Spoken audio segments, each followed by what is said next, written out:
Manchester City kicking off their campaign today with a 3-1 victory away against Wolves. Here to break it down with me, Don, Frank and Craig. Craig, let's start with you. That was some first half performance from City. You kind of thought, well, game's over. But in the end, they are made to work for it. Well, that's what City do, isn't it, at the moment? And you know, they're clearly, you know, they need a big leader at the back. They've brought Ake in, but, you know, John Stones is back in there fit, but, you know, I don't think he's going to be filling any of the City fans or his manager full of confidence. He didn't have a terrible game, but it's just every time the ball drops there, you think he's going to be hesitant or he's going to make a mistake. And, you know, I do think they need that Vincent Kompany leadership. They need a presence there that's really marshalling the back line. But that apart, they were absolutely superb. When you think that's them out the blocks for their first game, so they're a little rusty. They have a raft of injuries as well. Not that anybody would feel sorry for City, but they do. Gundogan, Bernardo Silva, amongst those out, Riyad Mahrez. So when you put it all on the plate and they were at Wolves away, they're a good side. They didn't have some of their new signings as well, but it was pretty impressive. And Phil Foden again in that first 45, really, really impressive. This is a fixture that City, of course, lost last year, Don. You look at that, and let's focus on that for the first 45 minutes, shall we? Where they were just brilliant. They were sensational. And it was a statement win because even without kicking a ball, Liverpool winning 2 games were under pressure. And this fixture's not been kind to Man City. So the first 45, Dan, I thought they were brilliant. They knocked the ball around. I thought De Bruyne was on another level. Phil Foden got his goal. The 2 holding midfield players I thought was a good pick from Pep, just trying to screen his centre-halves. I think Fernandinho done well when the ball at his feet, and Rodri doesn't waste too many passes. So when you watch them in that first 45 minutes, when the passing was slick and they moved it 1 and 2 touch, the Wolves players in the first 45 couldn't get anywhere near them. But then the second 45, Frank, was where there was that vulnerability. And as Craig mentioned, at the back, there's something about City, like every time a team goes forward, you always feel they're going to have a chance. Yeah, that's the main problem for City. It's been the case, you know, for so many years, let's say, because of the problem that Craig just mentioned. Defensively, they're not strong enough. So, yeah, you lead to 2-0. You feel that the game is in your hand.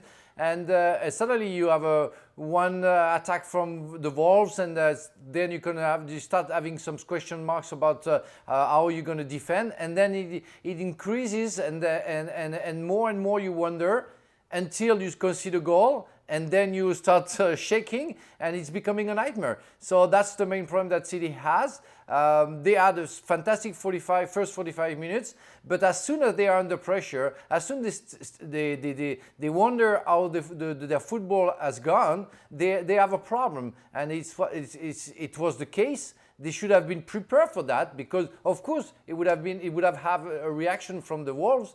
But at the end of the day, we still have the same problem that we had last season, meaning they have to resolve the defensive problem that they're facing. And what if they can't bring in new personnel, Craig? How do they fix it? Is it fixable? Yeah, and you know, I think as Don mentioned, the 2 guys screening is a start. 2 very good defensive midfielders, 2 brilliantly defensive midfielders in Rodri and Fernandinho. Fernandinho still looks as fit as a fiddle in his mid-30s. It's quite incredible. But I'm not the biggest fan. I've got to say, I'm not the biggest fan of Benjamin Mendy. Walker's pace gets him out of trouble sometimes, and his defending today was excellent. And one of the things they might have to look at is Ederson's starting position. And maybe he's going to have a starting position if this continues as it did last season. If this continues as a theme for them, he's going to maybe have to play more of a Manuel Neuer role, and he's going to have a really high starting position and take chances for those balls that go over the top, that he can come and mop them up, because we know he's good enough with his feet. And we've seen Neuer do it so many times with Bayern Munich playing a high line, and yeah, he makes the odd mistake, but he quite often comes up out there as the sweeper keeper. And I think if they don't bring in a Koulibaly or a big presence at the back, it's certainly something that Guardiola and Ederson are going to have to think about, his starting position being higher up and further outside the box. Frank, from a defensive perspective, how do you deal with someone like Kevin De Bruyne, who was once again brilliant today? It's very hard because the problem, you have to talk to your midfielders first.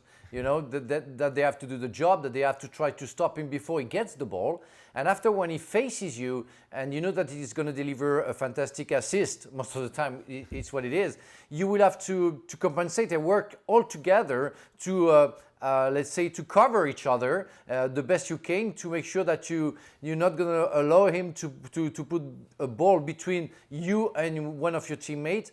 That's the main concern. But you have to work on that. I mean, that's a possible thing that you can do. It's start running backwards first. Be prepared to go fast behind you, because it's where the ball is going to go, and maybe you're going to resolve something. But that's always the problem that you have when you face fantastic worldwide players. Yeah. Is you're not going to resolve everything. You're going to have to pray at some point to think that you are fortunate, and maybe you're going to be successful. This is making me laugh, Dan, because FIFA and UEFA and all the governing bodies did brilliantly with some of the law changes that protects the super talented players, and not protects them, but allows them to showcase their talents more. Because the boys will know, back in the sort of mid to late 90s, or maybe just before that, I've had managers telling me, get longer studs in my boots and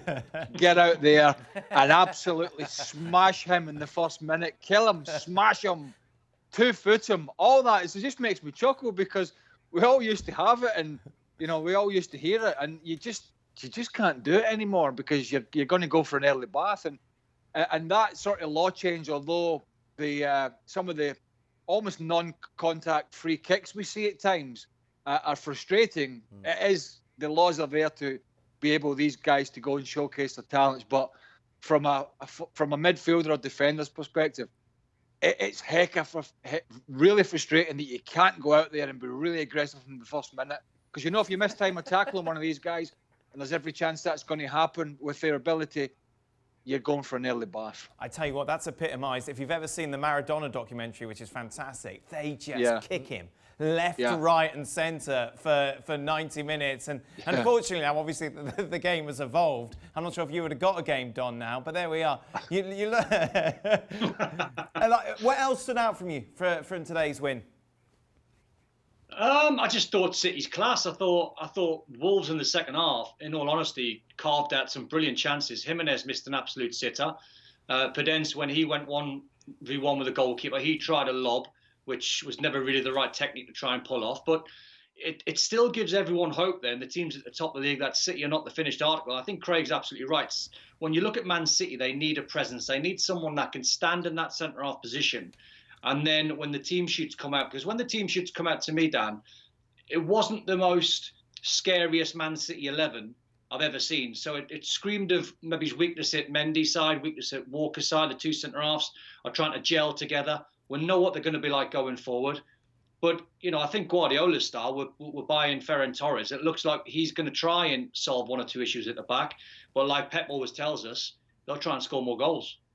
Gentlemen, thank you very much. I just want to mention, Dan, I just want to say something, that the result could have been different if maybe Mendy would have been sent off he had a yellow card in the first half, and after he made a huge foul on the Traoré 10 minutes before the end of the game, where it was already 1-2, and it would have been maybe a different result if Mendy would have been sent off and City would have played 10 against 11.